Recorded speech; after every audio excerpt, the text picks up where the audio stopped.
O CONPLAN, Conselho de Planejamento Territorial e Urbano do Distrito Federal, aprovou por unanimidade na noite desta terça-feira a Lei de Uso e Ocupação do Solo, LUOS. O repórter Glauco de Queiroz está no Palácio do Buriti e de lá nos conta detalhes dessa notícia.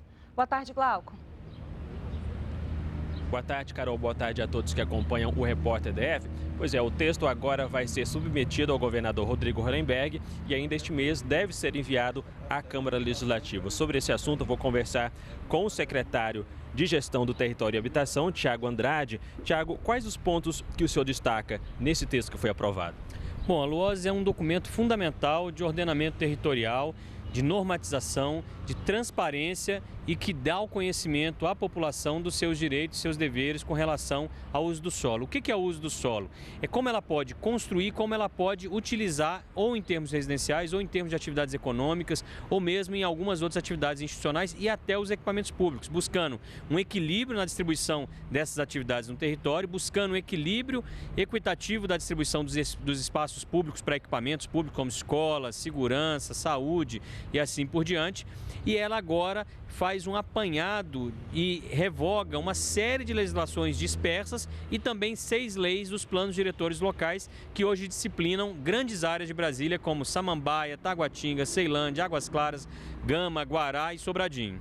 Agora foram muitos anos de discussão, para se chegar nesse texto e existe alguns pontos polêmicos, como por exemplo o uso de áreas mistas, para comércio e residência em algumas regiões. Eu gostaria que o senhor falasse, existiu nesse texto consenso em relação a esses pontos polêmicos? Sim, a maior polêmica pública nesse assunto da LUOS foram as áreas residenciais exclusivas de Lago Sul, Lago Norte, Parkway e Taquari, fundamentalmente.